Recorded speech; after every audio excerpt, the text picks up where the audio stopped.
করতো জানেন নাকি? শনিবার। তারা কোন কিতাব পড়তো? তাওরাত। যখন মুসলমান হয়ে গেছি এখন আর শনিবারের সম্মান করা যাবে না। সপ্তাহের সম্মানিত দিন কোনটা জোরে বলেন? ইয়াউমুল জুমআ। এখন আর তাওরাত পড়া যাবে না, কি পড়তে হবে? কিন্তু ইহুদিরা আগে যেহেতু তাওরাত পড়তো, আগে যেহেতু শনিবারের সম্মান করত, তাই টান রয়ে গেছে শনিবারের প্রতি, টান রয়ে গেছে তাওরাতের প্রতি। এজন্য ইহুদিদের মধ্য থেকে কিছু লোক আসছে রসুলের কাছে, এসে বলতেছেন, হুজুর আমরা যেহেতু ঈমান আনছি, কোরআনে কারিম এখন পড়ি, ঈমান আনছি তাই জুমার দিনকে সম্মান করি, কিন্তু তাওরাতের কথা মনে পড়লে একটু খারাপ লাগে। জুমার দিন তো সম্মান করি, শুক্রবার সকালবেলা একটু খারাপ লাগে। এই জন্য কিছুদিনের জন্য আপনি আমাদেরকে একটু অনুমতি দিলে ভালো হতো। আমরা দিনের বেলায় কোরআন শরীফ পড়বো আর রাতের বেলায় তাওরাত পড়বো। জুমার দিনকে সম্মান করব, কিছুদিনের জন্য শনিবারকেও সম্মান করব। যেমন আমরা বহু লোক আস, যখন হজে যাবো তখন হাত মোজা পারবো, পা মোজা পারবো, কালো বোরকা পরে একেবারে রাবেয়া মুসলিম হব। কিন্তু যখন দিল্লি যাব তখন আবার পাল্টে যাব, যখন আমেরিকায় যাব তখন ভুল পাল্টে যাবে, পাকিস্তানে গেলে আর এক রকম হয়ে যাবে।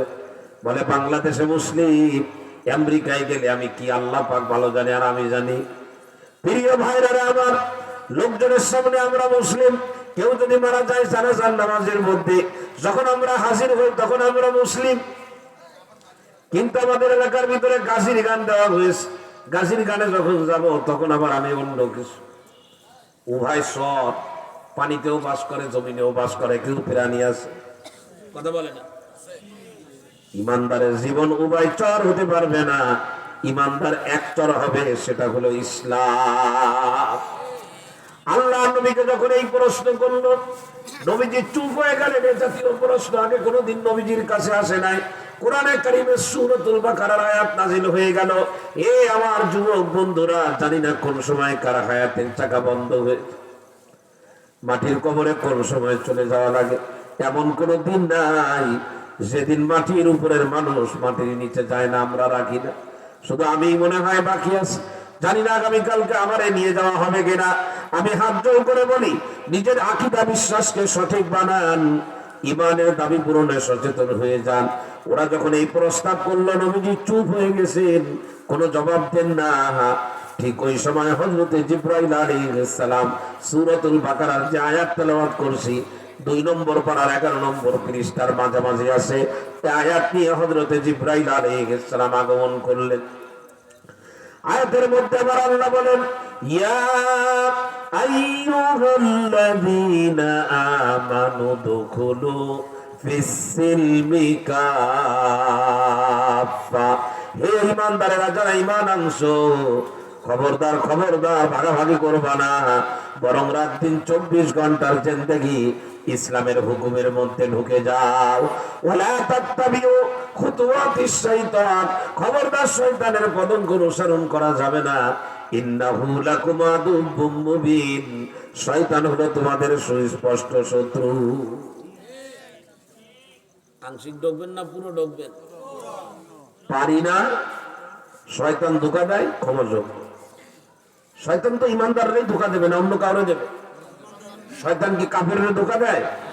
শয়তানের পাসপোর্টে কোন কাফের দেশের ভিসা নাই। শয়তান পাসপোর্টে ভিসা লাগায় কোন দেশের? ইমানদারদের দেশে। শয়তান বলে লা আকুদান্না লাহুম সিরাতাকাল মুস্তাকিম। শয়তান কোনো খারাপ রাস্তায় যায় না, শয়তান বলে আমি সবসময় ভালো রাস্তায় বসে থাকি, যে রাস্তা দিয়ে ইমানদার জান্নাতে যাবে, যাইতে লাগে আমার কাছে আসলে আমি ওরে ঘুরায় জাহান্নামের দিক দিয়ে দিই, কিন্তু আমি যাই না। আল্লাহ বলেন, শয়তান তুমি শোনো, আমার বান্দারে সঠিক রাস্তা থেকে ঘুরায় দিবা, আমার বান্দা জাহান্নামের রাস্তায় রওনা হবে। কিন্তু যখন বুঝতে পারবে, মাথা উঁচু করে আমারে বলবে, মালিক আমি ভুল করছি, তুমি আমাকে মাফ করে দাও। আমার আল্লাহ বলেন, মাফ চাওয়ার সঙ্গে সঙ্গে শয়তান তোর সমস্ত চেষ্টাকে ব্যর্থ করে দিয়ে আমি আমার বান্দারে মাফ করে জান্নাতে দিয়ে দিব। এই জন্য 99 জনকে হত্যা করেন, 100 জন পুরা করছে একজন তাওরাতের আলেম দিয়ে। 100 জনকে হত্যাকারীকে আমার আল্লাহ মাফ করে জান্নাতে দিয়েছে। কাফন চোর সারা জীবন কাফনের কাপড় চুরি করছে, বুখারীর হাদিসের ভিতরে আসে আমার আল্লাহ তাকেও মাফ করে জান্নাতের মধ্যে দিয়েছে। প্রিয় ভাইরা রে আমার, ইমানদাররে দিয়ে গুনাহ করাবে, সে গুনাহ ক্ষমাযোগ্য, কিন্তু ইমানদার যদি ইচ্ছা করে নিজের জীবনটাকে ভাগ করতে চায়, সর্বপ্রথম সে ঈমান হারা হবে। আমরা কেউ ঈমান হারা হতে চাই না, ঠিক না ঠিক করে বল। প্রিয় ভাইরা রে আমার, খুব বেশি লম্বা সময় কথা বলার সুযোগ কম, যেহেতু আমার পরে হযরত মাওলানা আব্দুল হালিম আমার দোস্ত সুন্দর করে বয়ান করবেন। আমি আপনাদেরকে এতটুকু বলি, ঈমানের দাবি পূরণে সচেতন হতে হবে। বান্দা যখন ঈমানের দাবি পূরণ করার জন্য এই জমিনের মধ্যে যখন সচেতন হবে, আমি আপনাদের স্পষ্টভাবে বলি, ঈমানের দাবি পূরণ করলে এই সমাজ আপনার পক্ষে থাকবে না, আপনার শত্রু তৈরি হয়ে যাবে। ঈমানের দাবি পূরণে আপনি যখন সচেতন হবেন, ফাঁসির দড়িও আপনার গলার ভিতরে উঠতে পারে। ঈমানের দাবি পূরণে যখন সচেতন হবেন, চাকরি থেকে আপনাকে বাদ দেওয়া হতে পারে। ঈমানের দাবি যখন আপনি পূরণ করবেন, এই সমাজের মানুষ বহু ধরনের কটূক্তিমূলক কথা আপনারে বলবে, তাও আপনার শোনা লাগতে পারে। এই জন্য আমার আল্লাহ বলেন, যখন কেউ ঈমানের দাবি পূরণ করে, যখন কেউ ঈমানের দাবিতে অটল থাকতে চায়, লাতুবুলাবুন্না ফি আমওয়ালিকুম ওয়া আনফুসিকুম ওয়া লা তাসমাউন্না মিনাল্লাযীনা উতুল কিতাবা মিন ক্বাবলিকুম ওয়া মিনাল্লাযীনা আশরাকু আযান কাসীরা। আল্লাহ বলেন, এ দুনিয়ার ঈমানদারেরা, তোমরা যখন ঈমানের দাবি পূরণ করবা, আমি আল্লাহর পক্ষ থেকে তখন তোমাদের পরীক্ষা নেওয়া হবে। জানের লাইনে পরীক্ষা, মালের লাইনে পরীক্ষা, এমনকি কাফের বেঈমানদের কাছ থেকে অনেক কটূক্তিমূলক কথা শোনা লাগতে পারে, কিন্তু তারপরেও যদি ঈমানের দাবি পূরণে সচেতন হতে পারো, পৃথিবীর মানুষের কাছে তোমার দাম কমবে, আল্লাহর কাছে তোমার দাম বেড়ে যাবে। ঈমানের দাবি পূরণে আপনি যখন সচেতন হবেন, কার কাছে দাম বাড়বে? একজনে বলেন, কার কাছে? আমরা কি আল্লাহর কাছে দামি হব না মানুষের কাছে দামি হব? নবীজির সুন্নাত ছেড়ে দিলে মানুষ আমারে ভালো বলে, নবীর সুন্নাত মানলে মানুষ আমারে খারাপ বলে, আমার আল্লাহ আমারে ভালো বলে। আমি যদি ডান হাতে খাই, আমার আল্লাহ আমারে ভালো বলেন। আমি যদি বাম হাতে খাই, এই সমাজের মানুষ আমারে ভালো বলেন। আমি যদি ব্যাংকের থেকে লোন উঠাই, ঢোল তবলা নিয়ে একেবারে গান বাজনা করে এলাকার মানুষকে গরু মারি খাওয়াই দিয়ে বিবাহ শাদী করি, এলাকার লোক আমারে বাহবা দেবে। কিন্তু আমি যদি সুন্নাত তরিকা একদম কম খরচের ভিতরে বিবাহ শাদী করি, আমারে ভালো বলবেন কে? জোরে বলেন, আরো জোরে বলেন কে? ফজরের আজান হয়ে গেছে, আমি আরামের ঘুম হারাম করে দিয়ে মসজিদে নামাজের জন্য যাব, আমার আল্লাহ আমাকে ভালো বলবেন, কিন্তু আমার স্ত্রী আমারে খারাপ বলবেন, আমার মা আমারে খারাপ বলবেন। প্রিয় ভাইরা আমার, সুন্দর রমণী চোখের সামনে আসে, আমি তাকাবো না, আমার চক্ষুটারে নিয়ন্ত্রণ করব। আমার বন্ধু বান্ধব আমারে আনসোশাল বলবে, অসামাজিক বলবে, ওরা আমারে ভালোবাসবে না, কিন্তু আমি যে আমার চক্ষুরে নিয়ন্ত্রণ করলাম, আমারে একজন ভালোবাসবেন, তার নাম কি? জোরে বলে। 13,000 মুসলমানেরা জানি না জীবনে আর কোনদিন দেখা হবে কিনা, এজন্য পৃথিবীর মানুষের কাছে ভালো হইতে চায় না, ঈমানের দাবি পূরণের মাধ্যমে একজনের কাছে ভালো হইতে চাই, তার নাম কি? জোরে বলেন, আরো জোরে বলেন, আমার আল্লাহ। আমি আল্লাহর প্রেম চাই, মানুষের প্রেম চাই না। আমি আল্লাহর কাছে প্রেমের পাত্র হতে চাই, মানুষের কাছে প্রেমের পাত্র আমি হতে চাই না।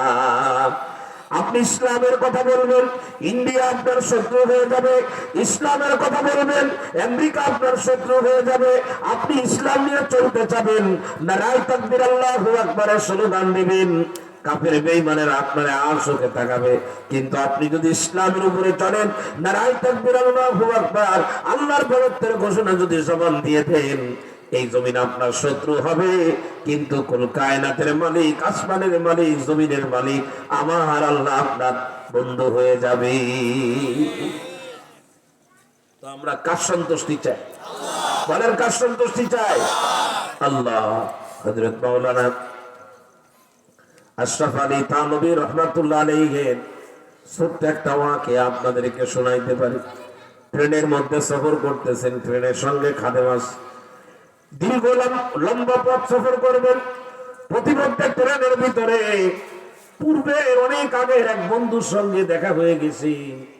বন্ধু হলো আধুনিক, জেনারেল শিক্ষিত, দুনিয়াদার। বন্ধুর সাথে বন্ধুর যখন দেখা হয়ে গেল, হযরত মাওলানা আশরাফ আলী থানভী রাহমাতুল্লাহ আলাইহি ছোটকালের বন্ধুর সঙ্গে একসঙ্গে ট্রেনের ভিতরে নাস্তা করেন, রুটি খান। কোন একটা সময় বন্ধুর হাত থেকে রুটির ছোট একটা টুকরা ট্রেনের ফ্লোরের মধ্যে পড়ে গেছে। পড়ে গেলে বন্ধু তার পা দিয়ে পড়ে যাওয়া রুটি একদম ট্রেনের ফ্লোরের সঙ্গে এইভাবে করে ঘষতেছে, এইভাবে ঘষে ঘষতে ঘষতে এই রুটি একেবারে সিআই পিঠের মতো এরকম গোল হয়ে গেছে, দড়ির মতো। বন্ধু এবার ঘষা বন্ধ করে দিল। বন্ধু যখন পা সরায় নিল, আশরাফ আলী থানভী রাহমাতুল্লাহ আলাইহি রুটির ওই টুকরা হাতের ভিতরে নিলেন, পানি দিয়ে ধুইলেন। পরিষ্কার করার পর একটু আগে বন্ধুর জুতার নিচে যে রুটির টুকরা ছিল ওইটা মুখের ভিতরে দিয়ে খেয়ে নিলেন। প্রিয় ভাইরা, কিছু দূর যাওয়ার পরে বন্ধু ট্রেন থেকে নেমে গেছে। খাদেম তখন বলতেছে, হুজুর আপনি বন্ধুর পায়ের নিচে রুটি মুখে দিয়েছেন, আপনার বন্ধু কিন্তু এটা ভালোভাবে নেয় নাই, অপছন্দ করেছে, তার চেহারার ভিতরে বিরক্তির ভাব প্রকাশ পেয়েছে, আপনি এটা না করলে সে খুশি হতো। আশরাফ আলী থানভী রাহমাতুল্লাহ আলাইহি তখন ওই খাদেমকে বলতেছে, তুমি শুনে রাখো, আতরুকু সুন্নাত হাবিবি লিহাউলাইল হুমাকা। আমার এই বন্ধু হলো আহমক, ও জানে খাবার উঠাই খাওয়া নবীজির সুন্নাত, ও তো এটা জানা নাই। আমি ওরে সন্তুষ্ট করার জন্য আমার নবীর সুন্নাত কি ছেড়ে দিতে পারি? ইমানের দাবি হলো ইমানদার নবীর সুন্নাতের উপরে চলবে, ওর কারণে তো আমি ছাড়তে পারবো না। আলহামদুলিল্লাহ, আমাদের বাচ্চা যারা আলেম ছিল না, এখনো অনেক মুরব্বী আছেন গ্রাম অঞ্চলে আলেম না, কিন্তু তার ভিতরে দিনের অনেক এমন বিষয় আছে যেগুলো আমার মধ্যেও নাই। দেখবেন খাওয়ার পরে সুন্দর করে প্লেট পরিষ্কার করে খায়। একটু শিক্ষিত হলে প্লেট আর পরিষ্কার করে না, প্লেট পরিষ্কার করার গুরুত্ব নাই, আঙ্গুল চেটে খাওয়ার গুরুত্ব নাই। জিজ্ঞাসা করবেন, কি ব্যাপার ভাই, প্লেট চেটে খাইলেন না, আঙ্গুলও পরিষ্কার করলেন না? বলে, আমি কি ফকিন্নির বাচ্চা নাকি? কি বলে, কথা বলে না। প্রিয় ভাইরা, আমার প্লেট চেটে খাওয়া, আঙ্গুলগুলো পরিষ্কার করে খাওয়া কার হুকুম? জোরে বলেন। আল্লাহ পাক তার নবীর মাধ্যমে এই হুকুম আমাদেরকে দিয়েছেন।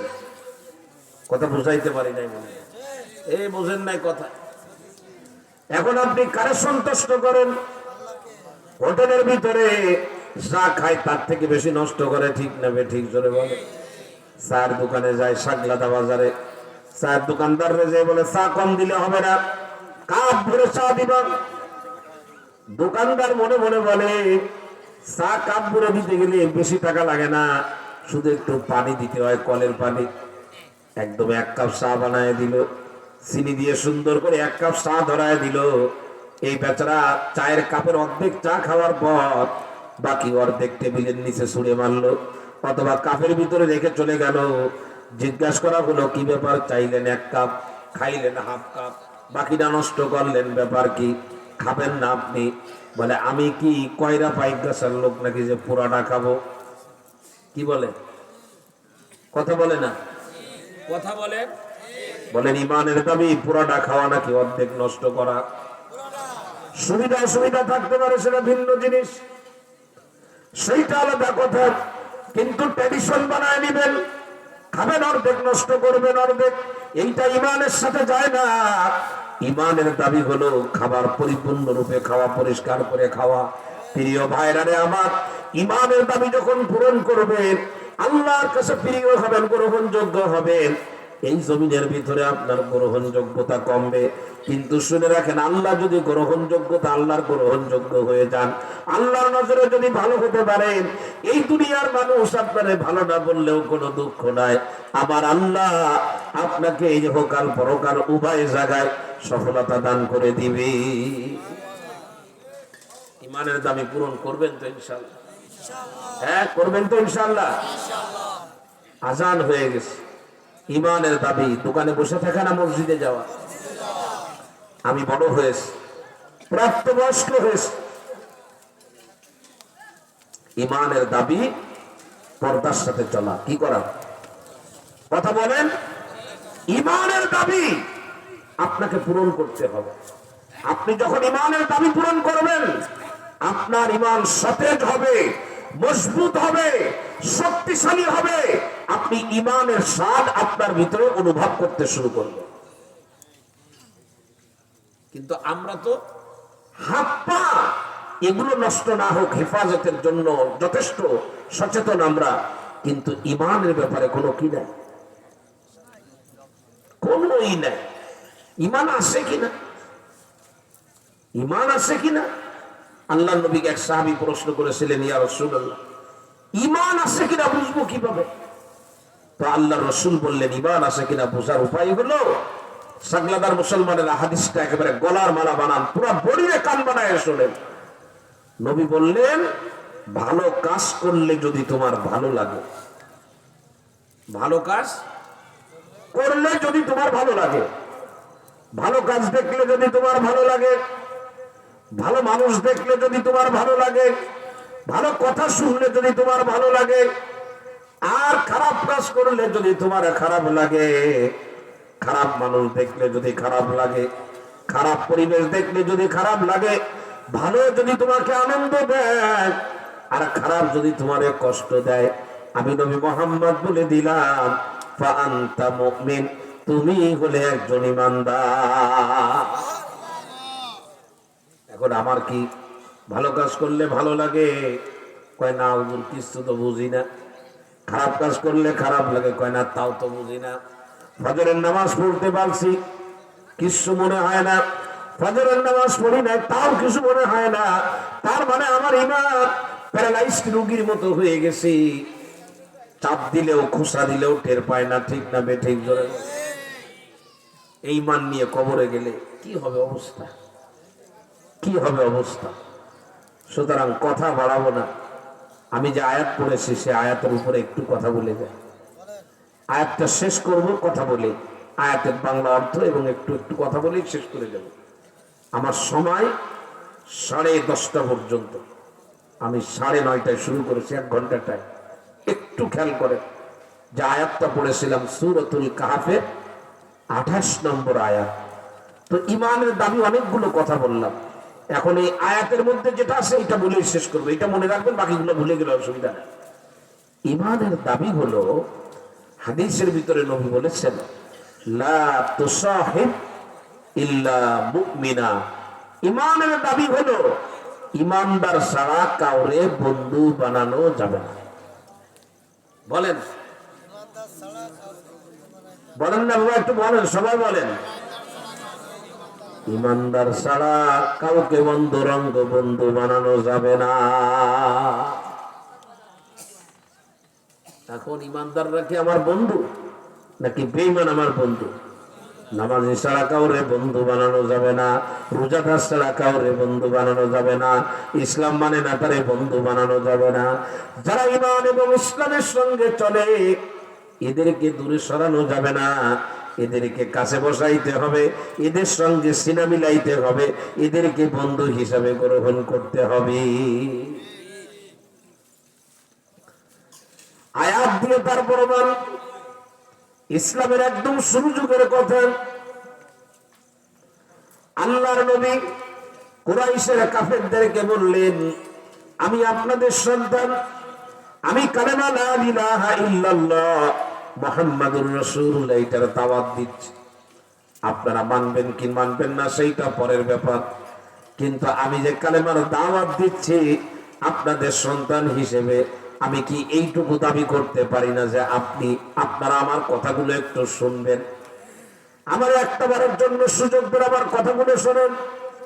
কুরাইশের লিডাররা বলল, ঠিক আছে, আপনার কথা আমরা বসে শুনবো, তোমার কথা আমরা শুনবো, কিন্তু শর্ত হলো আমরা যেহেতু লিডার, আমরা যেহেতু নেতা গোছের মানুষ, আমরা যেহেতু ধনী, আমরা যখন তোমার সামনে বসবো, হযরতে বিলাল, খাব্বাব, আম্মার, সুহাইব, এই সমস্ত গোলাম যারা তোমার সাথে ঘুরে, বিলালের চেহারা ভালো না, কাপড় চোপড় ভালো না, ওদেরকে আমাদের সাথে বসাইতে পারবা না, ওদেরকে দূরে সরায় দিতে হবে। কাকে দূরে সরাবে বলেন, একটু বলেন। হ্যাঁ, খাব্বাবকে দূরে সরাতে হবে, সুহাইবকে দূরে সরাতে হবে। তার মানে ইমানদারদেরকে দূরে সরাতে হবে। আর কাফেরদের দাবি হলো ওদের টাকা পয়সা আছে, ধনী মানুষের জন্য কাফেরদেরকে কাছে বসাইতে হবে। এই বর্তমান জামানায় এর উপরে আমরা পুরো আমল করি না। এর উপরে পুরো আমল করেন কিনা? আমি তো মোটামুটি সরকারি চাকরি করি বা একটু পরিচয় পরিচিতি আছে না, তাও মাঝে মধ্যে দুই এক জায়গায় দোয়া করতে যেয়ে দাঁড়ায় দোয়া করা, বসার জায়গাও হয় না। যারা বসে আছে এর মধ্যে একজন হলো গাজার মাস্টার আর একজন ফেন্সিডিলের মাস্টার।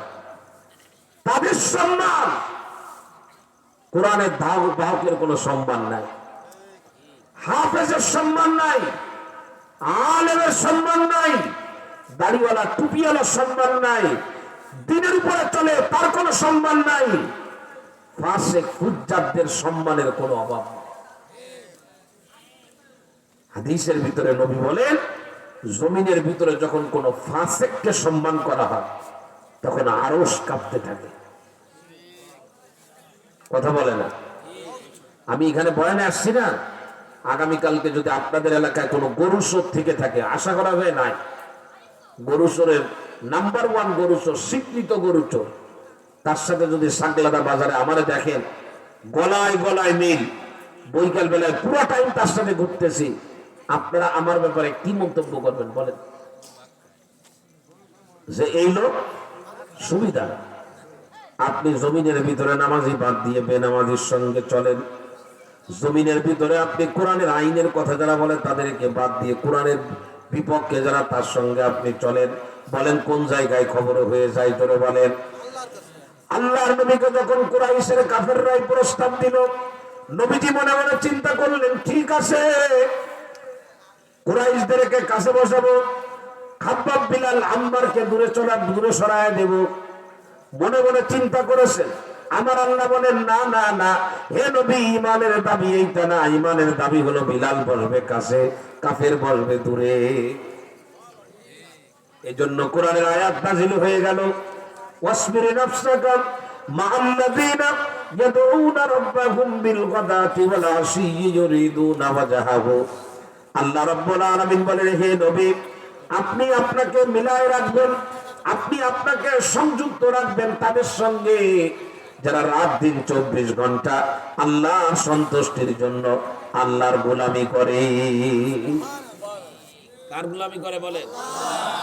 যদি ঘোরাঘুরি করতে মনে চায় হাফেজের সঙ্গে করো, যদি উঠা বসা করতে চায় হাফেজে কোরআনের সঙ্গে করো। যদি মেয়ে দেওয়ার ইচ্ছা হয়, এই এলাকার ভিতরে যে নামাজ দিনের উপরে চলে, যে যুবক দিনের উপরে চলে, তার সঙ্গে মেয়ে বিবাহ দিয়ে দাও।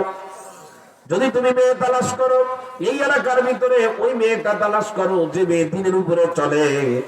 খবরদার টাকা পয়সা দেখে, নেতৃত্ব দেখে, স্বাস্থ্য শরীর দেখে, লম্বা চৌড়া দেখে যদি বেদিন বাছাই করে নিয়ে আসো, 1 নাম্বার জিনিস বাদ দিয়ে 3 নাম্বার জিনিস যদি ব্যবহার করো, 1 নাম্বারের মজা যেমন জিন্দেগিতে পাবা না, এই জমিনের ভিতরে দিনদারকে বাদ দিয়ে তুলনামূলক যারা কম দিনদার তাদেরকে আনলে দিনদার মানুষের সঙ্গে থাকার মজা পাওয়া যাবে না।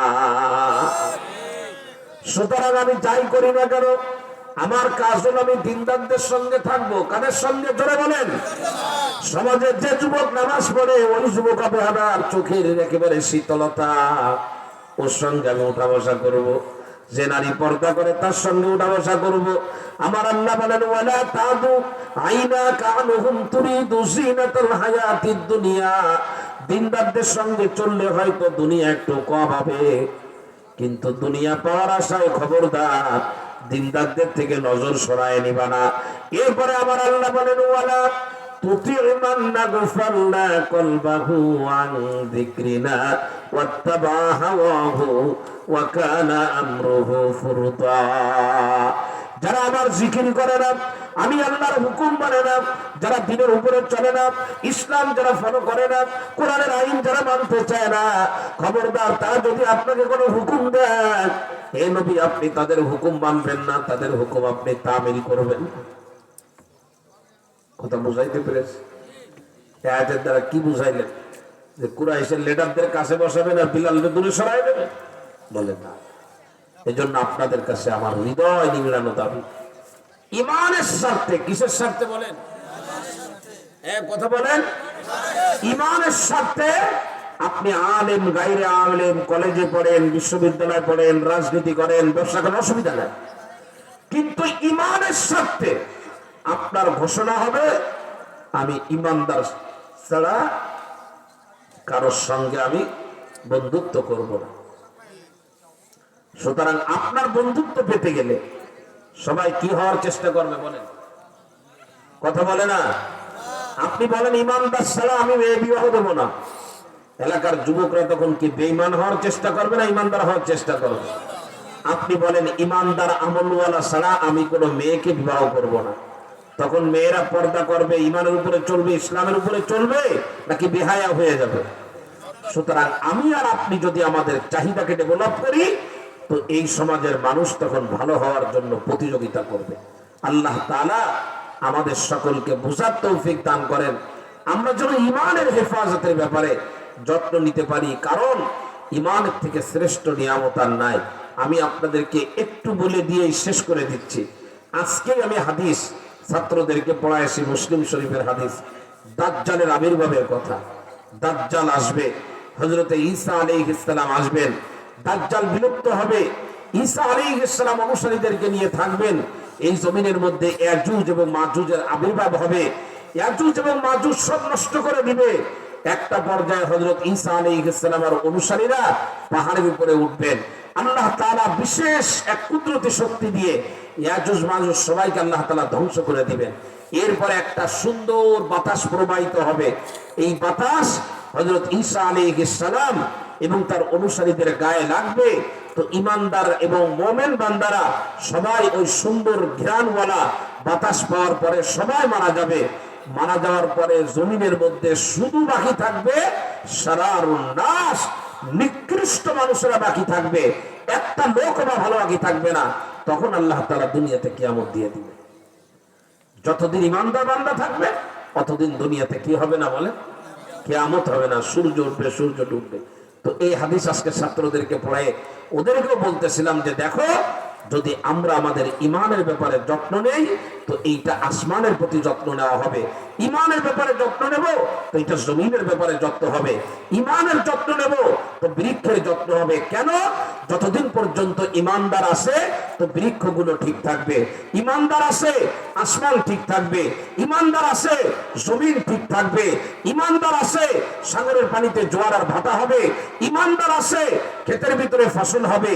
কেন? শোনো মুসলমান, যখন ইমানদার থাকবে না, তখন আসমান ভেঙে পড়বে, পাহাড়গুলা ধুলিতে তুলার মতো উঠতে থাকবে, নদী সাগরগুলা শুকায় যাবে, বৃক্ষরা যেগুলা সব জমিন থেকে উপরে একেবারে পাথর কোনার মতো উঠতে থাকবে। সুতরাং কিসের প্রতি যত্নবান হওয়া বলে? এই জন্য আমি বলি যে ইমানের প্রতি যত্নবান হওয়ার মানেই হলো দুনিয়ার প্রতি যত্নবান হওয়া। কিসের প্রতি? জোরে বলে। ধরেন আজকের এই মাহফিলে লাইট আছে, প্যান্ডেল আছে, মাইক আছে না, এটা কত সময় থাকবে বলেন তো? যত সময় বক্তা কথা বলবে। বক্তা কথা বলবে, বন্ধ করে দিলে মাইকওয়ালা কি করবেন? মাইক বন্ধ করে দেবেন, লাইটওয়ালা লাইট খোলা শুরু করে দেবে। তাহলে আপনারা যদি এই সুন্দর লাইট, মাইক, প্যান্ডেল এগুলোর ব্যাপারে যদি আপনাদের যত্নবান হন, তাহলে আপনারা কার প্রতি যত্নবান হবেন? বক্তার প্রতি। বক্তা যত সময় ধরে রাখতে পারবেন এগুলো ঠিক থাকবে। ভক্ত নেমে গেলে এগুলো সব এলোমেলো হয়ে যাবে। ঠিক এই দুনিয়া সব ঠিক থাকবে যদি দুনিয়ায় ইমানদার থাকে। কে থাকে জোরে বলেন। সুতরাং ইমানের প্রতি আমাদের যত্নবান হওয়া, আর ইমানের প্রতি যত্নবান হওয়ার জায়গা থেকেই এই মাদ্রাসাগুলো। ইদানিং আমাদের বাংলাদেশে কিছু ভাইরা, আমি বুঝি না যে এদের মাথা কি আছে, মানে গিলু আসে না অন্য কিছু আসে। ওই আমাদের খেয়াল করেন একটু, ইদানিং প্রশ্ন উঠতেছে যে কওমি মাদ্রাসায় কি পড়ানো হয়। কি প্রশ্ন বলেন? এই বাবা কথা বলো না, এই বাবা কথা বলো। কি প্রশ্ন বলেন? কি পড়ায়? কমিতে পড়ায় কি? ব্রিজ বানানো শিখায় না, ওষুধ বানানো শিখায় না, তারপরে রাস্তাঘাট বানানো শিখায় না, ডাক্তার বানায় না, লয়ার ভাই কমিতে কি পড়ায়? তো কওমি মাদ্রাসায় কি পড়ায় জানেন? কওমি মাদ্রাসায় পড়াই হলো ওই যে কথা বললাম যে পুরা engineer, doctor, lawyer, politician, businessman, এদের প্রত্যেকের ঈমান যেন ঠিক থাকে সেই শিক্ষা কোথায় পড়ানো হয়? বলেন কোথায় পড়ানো হয়?